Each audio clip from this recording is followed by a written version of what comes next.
Hey, I'm Ray Hudson, and you are, I don't know who you are, but you're listening to Blaugrana Graham. Don't be like them kids in the Blair Witch Project and go away, alright? Hello, everyone, and welcome to the Driven Shot live show. I know that these usually used to air on Mondays, but as things stand, these will be airing on Tuesdays. I've gone for a bit of a night stream, evening stream, because I think that maybe this at this time frame, at least, I think should be able to get a bit more people tuned in. However, if you have missed any of the previous episodes, or if you just like to re-listen to this, you can do so. It's on Spotify, Apple Podcasts, all those nice, awesome streaming platforms.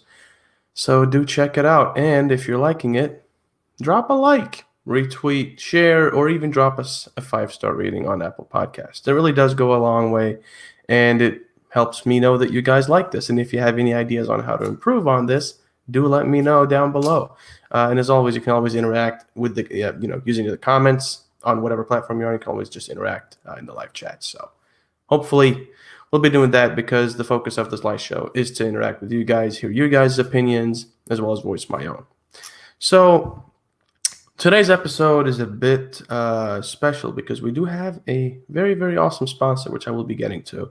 But before that, obviously, Champions League draws for the round of 16 after Barcelona advanced through to the round of 16 following a defeat to Juventus, meaning that they were supposed to be, or not supposed to be, they were originally topping their group table, but after that defeat, Juventus topped the table and Barcelona went in second, meaning that their opponents now are Paris.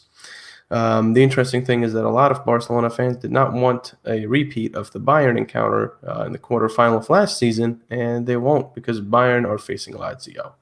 So quite some interesting draws. And for Barcelona, I think facing Paris will be very interesting because obviously they have a strong team. They have been struggling a bit, as have Barcelona. And looking at how Barcelona's form has been, they have been one of the teams that have struggled quite a lot this season. Obviously, injuries haven't been on their side. A new manager's just stepped in. The pandemic hasn't helped anyone, and obviously it's affected pretty much every club in the world. And also on top of that, you got the presidential elections looming right around the corner, as well as the former president, Jose Bartomeu, and his board resigning. So all in all, it's been quite a hectic season, and we're only halfway through. So buckle up. There's a lot more to come. On that note, of course, Barcelona's last game was against Levante in La Liga, which was 2 days ago on Sunday evening. Another 9 p.m. game, which is a cause of concern for Ronald Koeman, as he expressed in his press conference, which we, as always, covered in full on bloganagram.com. So if you want to stay up to date with anything Barcelona, that's where you have to go. And if you don't already, feel free to follow us on our social media channels. Our links are down below. So, of course, Barcelona, another game with many, many shots on target and off target. And it was a narrow 1-0 win off of a counterattack started by Frenkie de Jong, found Lionel Messi, and the Argentines slotted home. Now obviously, for Barcelona, a win is a win at this point in time. They're obviously happy that they managed to get that victory because although it is a team in 18th place, Barcelona aren't in as good a place right now as they would want to be. Obviously, Ansu Fati injured, Ousmane Dembele injured, Umtiti having just returned, Lenglet and Ronald Araujo really being the only true center back options other than Umtiti. And with Gerard Piqué out, Sergio Roberto out, meaning Serginho Dest is the only right back option as things stand. And he has been doing, in my opinion, I think he's proven to be a really, really good signing. Obviously, if he does get injured or gets a red card or whatever, that's gonna mean problems for Barcelona. But so far, looks like he'll be good to go. And there are quite a lot of games to go this season, so he'll be hoping to stay on the fit side of the squad. Looking at the team in terms of the squad, in terms of the players and the roster that Ronald Koeman has at his disposal, I think now is going to be the game that they've got coming up tomorrow against Real Sociedad, I think is going to be. I don't know if you can call it a benchmark per se, because Real Sociedad have also been struggling. I mean, looking at their recent form, they've played out of their last 5 games, they've won 2 and drawn the latest 3 games. Of course, some of those games have been against Napoli, Villarreal, Eibar, and I mean, some of those games you could argue maybe they should have won, but those games were quite even. And I think that although they are top of the table, of course, looking at the league table, they are leading. They've got 2 games in hand and are equal on points with Atleti in second.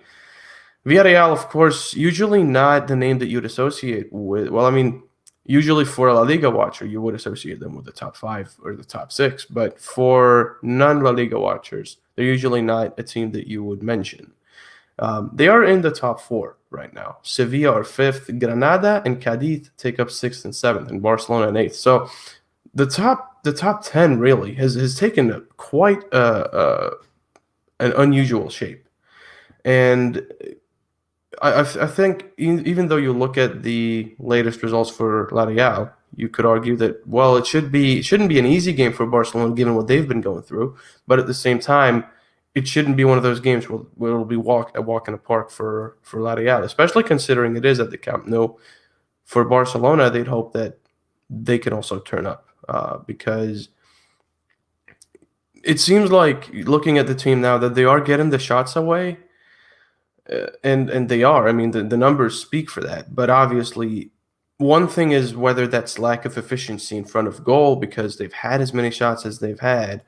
Another thing is because you look at the games and the keepers for the respective opponents have been amazing.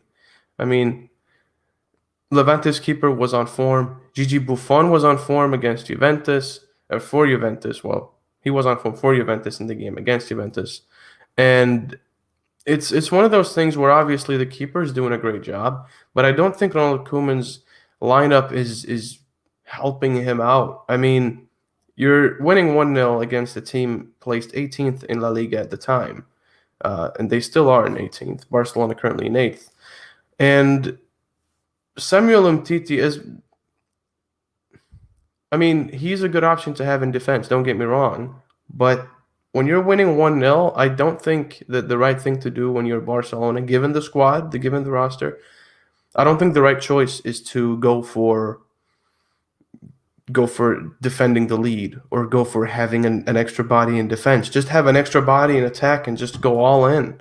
Get the second goal. You have the team to do so. And obviously, Ronald Koeman sees these players in the training sessions and sees them more than a fan or a person that watches the games would. But at the same time, the tactics in place and the rotations that are being made, the substitutions that are being made, I think things seem to be going in the right direction. And he seems to be more willing to play some of the youth players a bit more and shake things up a bit more. And I think that's great. I think he is going in the right direction. But at the same time, I think that one thing that's really, really, really just doing my head in is that I can't figure out why Miralem Pjanic isn't playing as a starter. Because obviously Sergio Busquets is a club legend. I don't think anyone would deny that. And you could also argue very well that he's a legend of the national team. But at the same time, he has reached an age and he has reached a form where you're better off by not playing him every game, but playing him maybe as a substitute, putting him on at some point in the second half to get some fresh legs in. But starting him in games against teams like Levante or against teams like Juventus, where for Juventus, they had some young names in there, players with tons of energy, players with organized and intensive pressing. And Busquets is just too old to be able to handle that unless he has a workhorse next to him. And given the squad, I think ideally for me, I would like to see, provided that Ronald Koeman does not want to play Riqui Puig as a starter, I think the right thing to do would be to have Miralem Pjanic and then Frenkie de Jong next to him in midfield. I think Frenkie de Jong has been doing well whenever he's been deployed as the holding midfielder. So then you can argue at that point you could have Miralem Pjanic be sort of a box-to-box type player with his lethal long shots, his diagonal passes, and those kinds of moves going forward. I think that could be a good combination. But with Busquets, it just seems like things are going a bit slower. He's more error prone simply because of his age. And your body just can't handle as much as it could like 5 years ago. So I think for that reason, I think Busquets should not be a starter, in my opinion, at least not anymore, just to help him regain some form and also to help the team and keep some of the new players that came in happy, especially considering that they've merited a place in the starting line. They've merited getting playing time regularly. And I just don't see that as much, unfortunately. Xavi Ruiz says nobody would complain. I think, looking back at, say, the Rakitic saga before he left Barcelona, the idea of being able to use your voice in the media is obviously great in itself. In itself, that's a very powerful tool. But using it in the way that it's been used sometimes in the past, where I remember at one point, Rakitic wasn't getting some playing time. He wasn't getting playing time for a while, and he went to the media and talked about how he felt like a toy was being taken away from him, and he felt like it was unjust. And then a little while after that, he started getting playing time regularly again. And it feels like it's sort of this tool for players to get what they want. Obviously, I'm not saying that Miralem Pjanic did it with the exact same intent, but obviously bringing attention to it from the public always does something, whether that's in a positive or a negative direction. And Ronald Koeman is a very, with lack of a better word, stubborn. And he sticks to his ideas, sticks to his philosophies. If he thinks that something is this way, it's this way, and that's it. That's the end of the discussion. So if he doesn't want to play Pjanic, I don't think that'll change by Pjanic going to the media. And I don't think that's what he wanted to do either. I don't think that was his intention. But it's one of those things where it feels like some cohesion is lacking in the team. And I think part of it is that some of the lineups, or at least some elements of the lineups, are either not making a lot of sense when you look at how the team is playing, or the fact that there are some changes that just are happening a bit too often for the players to be able to mesh together. Obviously, Ansu Fati's injury and Ousmane Dembele's injuries have not made things easier, because they were starting to get into this habit of having this set front four in Koeman's 4-2-3-1 formation. But then again, it's tough, and obviously with some of the names, it is easy for anyone to say that I want to see this player, and it's very obvious that he should be playing this player rather than this player. And obviously that's a thing on its own. That's part of watching a team or following a team or being a fan of a team. But then at the same time, depending on the system and the tactical setup, it's not always easy it's not as easy as just 1, 2, 3 and saying that this player should play. I mean, obviously for Riqui Puig, you could make the argument that every time he has played, he's been amazing. And every time Busquets has played, he's looked a bit faded, which is fair because he's getting old and La Liga is now becoming increasingly physical, and the intense team press from the opponents has been quite good in quite a lot of games. And you need a player that has the energy to cope with that. And Busquets, due to his age and due to the fact that he's played as many games as he has throughout his career, just simply can't hold up anymore. And that's completely fair. But the sooner that's realized, the better, because the sooner that's realized, the sooner players can come to the stage and make a change for the team, make the changes needed. With that being said, of course, always remember that you can interact using the live chat on whatever platform you may be on. If you're enjoying this so far, do drop a like or retweet or share, whatever you can do on the platform you're watching this on. And if you don't have the time to sit through this 30 minutes, we're about 15 to go, you can always just tune in on Spotify, Google Podcasts, Apple Podcasts, Podbean, wherever you listen to podcasts. This is on there alongside 2 other podcasts of the Blaugrana Grind Podcast Network. We, of course, also have a Patreon that you can tune into. The link is down below, and we have tiers as low as $3 a month. It goes a long way to help us, and you get some cool rewards in the process. Speaking of rewards, I know this is probably the worst segue I've ever done, but we are actually sponsored today by Manscaped. So this is a really, really nice package.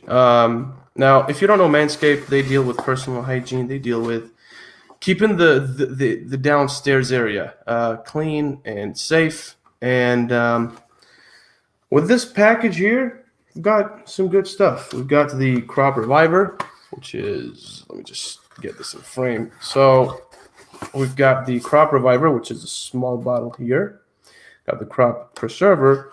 We've got a really, really nice trimmer here that I'll show you in a bit. And some tools for the trimmer. And right here, this slot right here, usually has boxers in it. But I'm wearing them, and I've been wearing them since this morning when I got the package, as well as this t-shirt. And they're actually extremely comfortable. Like these are without a doubt actually the most comfortable boxers I've ever worn. So it's freaking awesome. Now, the cool thing about this trimmer is that it has a little LED light. So when you're shaving downstairs, it helps you see what you're doing, so you don't get a little boo-boo. So as it says, your balls will undoubtedly, they probably should have included undoubtedly, but they will undoubtedly thank you. And if you don't really want stuff for your downstairs department, they also have some, shower gel and stuff like that. They've got stuff for as low as $4. And you know what? The coolest thing is that if you use code TDSLive, you can get 20% off and free shipping. And if you're very lucky, you can get it in time for Christmas. So they've got a holiday sale for 10% off. This is a bit better. You get twice the amount of discount. You get 20% and free shipping. That's Manscaped for you. Go to manscaped.com to see more. And again, it's not just for the downstairs department. They've got stuff for pretty much all around the body. So do check it out. I'm sure you'll like it. And that's the end of that ad read. Of course, they are new friends of the Bloganagram Podcast Network. And if you haven't checked the network out yet, we're on all streaming platforms, and we've got podcasts. We've got this live show, and we've got another podcast called the Barca Talk Pod that airs every Monday, and we've got the ADN Barca podcast in Spanish. Now, the Barca Talk Pod actually just dropped yesterday, and they reviewed the Levante game and talked about Ronald Koeman's general, how he's been faring and with the club. And it was honestly, I'm not saying this because it's part of the network. It was really, really entertaining and really insightful. So if you would like to listen to more than just 30 minutes of me talking, there you go. That's your place to go. And best of all, it's free, obviously considering it's on the streaming platforms. But if you would like to support us on Patreon, get some cool perks, get some rewards, and get some bonus episodes, do check that out. So back to what I was talking about. Obviously, this live show is going to air weekly. We've got Christmas season coming up, and I hope that everyone, although we're amid a pandemic, I hope that you guys will enjoy your Christmas with your loved ones. And I hope that everyone is staying safe and sane, because obviously we have been enduring tough times, and it doesn't seem like that's going to let up very, very soon, although there are talks about the vaccination being, at least edging closer. So I guess that's something. But, I know that it's not easy for a lot of people. I know that a lot of people have lost their jobs. And, to all of you, all I can say is I hope that things get better from here. And, just stay strong. Just, hold tight, and hopefully things will get better for you. So that's what I have to say on that matter. Basit_Abdul91 says, Hi, how you doing? Thank you for tuning in. So just to round things off a bit, this episode has been quite unusual, and I'm not sure I mind that too much. I think it's the beauty of a show like this. And again, the show, the more you guys throw your comments in here, the more fun it gets. So just throw your comments, even if it's a hi or hey, how you doing? That's cool. Let's interact. Let's have fun. That's what this show is for. So looking at the round of 16 matchup, of course, for Barcelona and for Paris, some interesting names because obviously Barcelona have their players. For Paris, obviously, Rafinha left Barcelona to join Paris. Neymar is in Paris. And if those players are fit, obviously, you would imagine that they're going to play against Barcelona because Rafinha has been in really good form.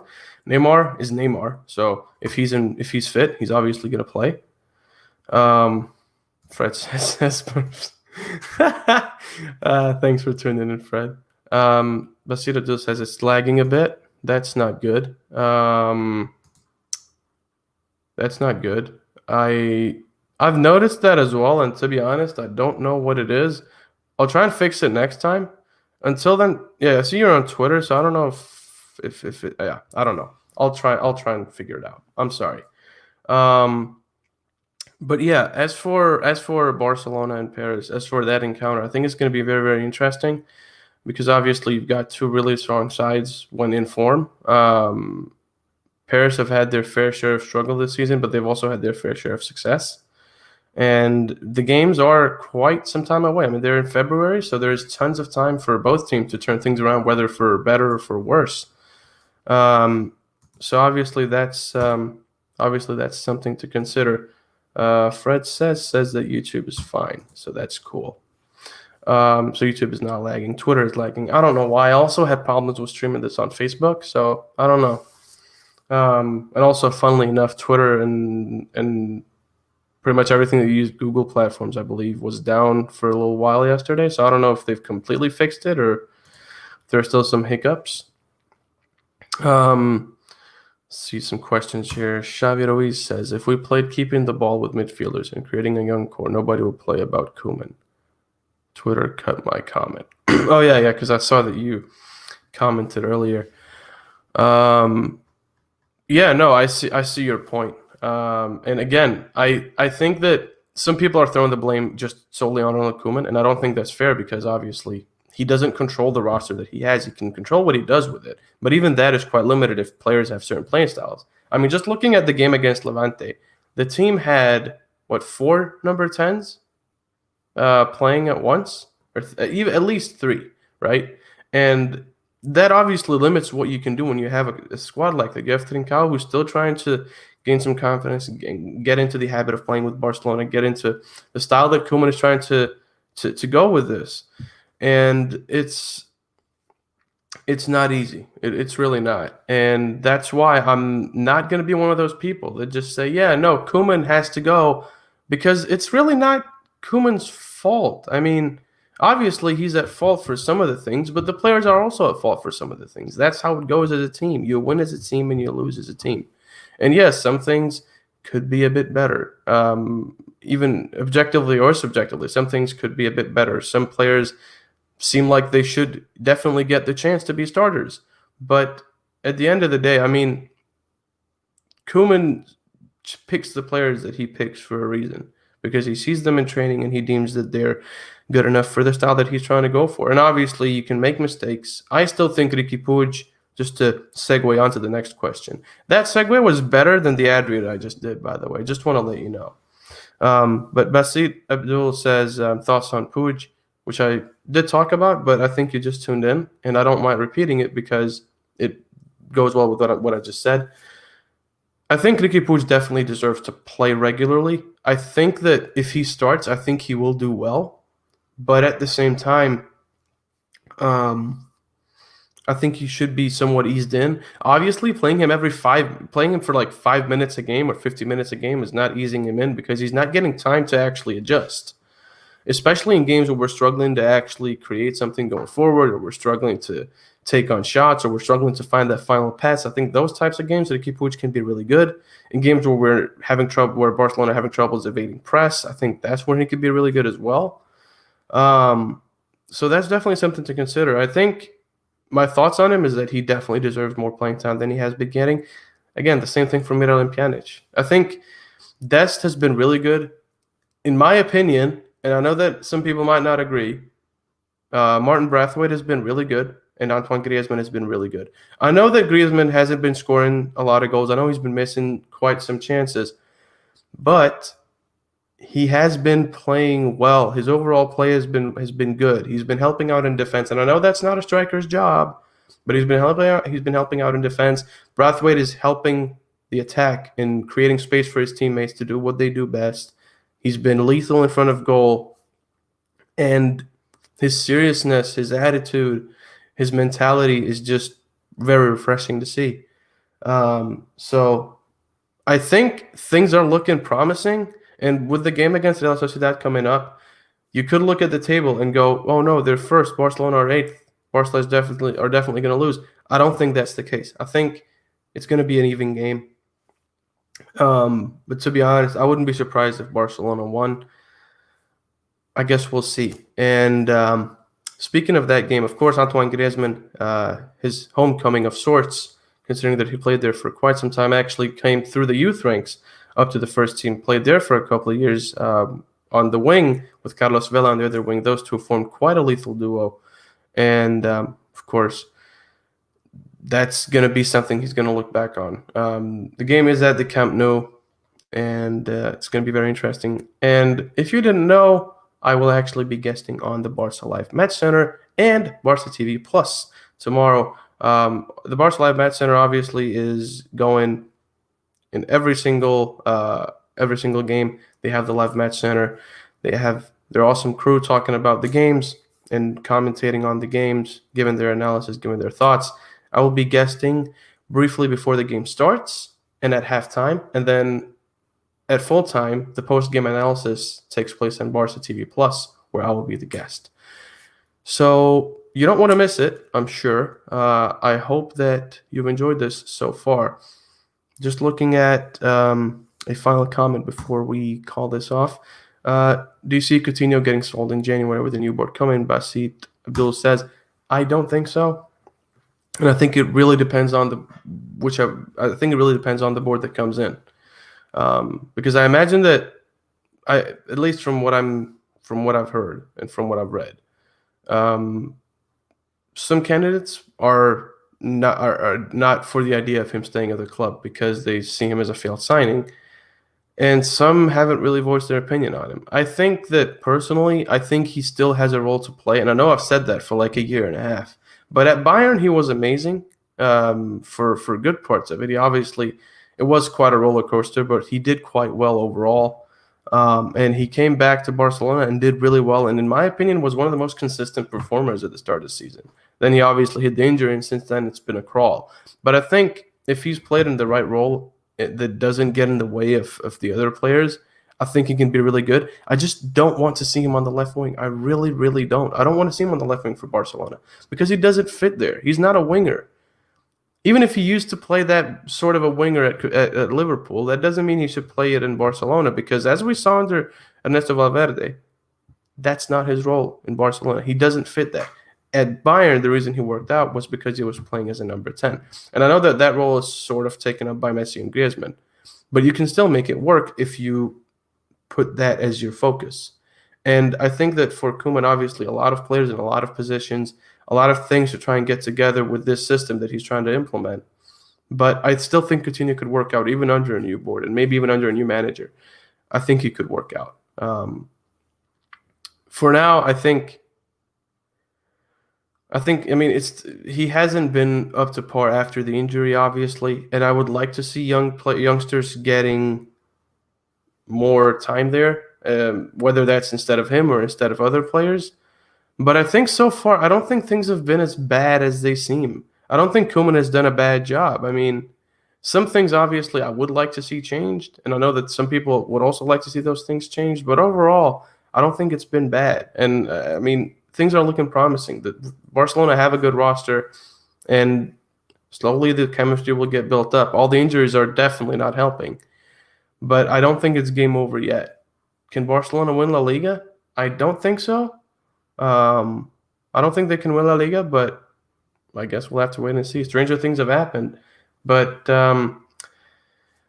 just to answer the final question from Basit Abdul, You're being very active. I like it. I hope you'll tune in for the next one. He says, why does every coach keep playing him, Coutinho, at the wing, even though he's been a failure there? That's a very good question. And that's the same question you could ask, which I was talking about with my good friend Samuel Marsden from ESPN and Sport last time, 2 episodes ago, about Riqui Puig, why is it Riqui Puig, if he is as good as we say he is, how come 3 managers have decided not to play him? I don't know the reason, and I don't know the reason why Coutinho is being played on the wing. I think it's quite peculiar considering that he has proven to be better in a more central role. But I hope that eventually he will find his role in Barcelona, because I think there's still time to make amends, and hopefully that'll be the case. Hopefully he will become a good signing for Barcelona, because I don't think his time is over just yet. On that note, do remember, Manscaped have been so kind to sponsor us on the podcast network. Use code TDS Live, and just to make sure, it's right there, TDS Live. Use that and get 20% off your next order and free shipping. It's really cool. It helps you stay clean, and you'll look pretty cool doing it. Look pretty snazzy. So yeah, do check it out. Check our Patreon out if you'd like to help us keep the lights on, if you'd like to support us, and if you'd like to get some pretty sick rewards while doing so. Got tiers as low as $3 a month. And if you want to, you don't even have to pay every month. You can just pay 1 month, and that's it. If you just want to pay $3 and support us, that works too. So that's completely up to you. On that note, I think that's pretty much it for this episode. Again, I will aim to do these they are going to air every week.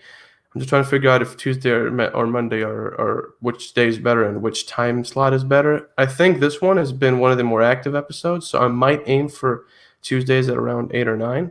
But I'll analyze the numbers, I'll crunch the numbers, and I will let you know on social media. So if you don't follow me already, my Twitter handle is right there, and that's also my Instagram handle. So if you do want to follow me and stay up to date with whatever it is I do that. Do that. That would be pretty cool. So on that note, thank you all for tuning in. I hope that you're all staying safe and sane amid these troubling times. And I hope to see you all next week. Please do remember that tomorrow I will be on the Barca Live Match Center, but we will be covering this. We will be covering the Barcelona Real Sociedad encounter on our social media channels, on the podcast network channels. So do check that out. We will be having live commentary, and so you can tune in for that. And then at halftime, if you want to, you can tune into the Live Match Center. That's completely up to you. But you're not going to miss us. That's for damn sure. So that's it for this time. Thank you to everyone who's tuned in. It's really, really nice to see you all here. Just to get the 2 last questions out of the way, just because I don't want anyone to feel left out. So Sumed Hubari, I'm sorry if I butchered your name, says, who are you supporting to win the elections, Font or Laporta? And who do you think has a better plan and project to lead Barca in a better way? It's very tough to say, because Font has obviously been working on his project transparently for a while. And I don't think Laporta would just hop into the electoral race without having a plan. And obviously he has that nostalgic effect, and he has experience. He has experience with Barcelona. Honestly, I would be fine with either. I don't really have a preference per se. But I think they both are very good candidates. So that's going to be very exciting to see. I think the elections are going to be extremely exciting.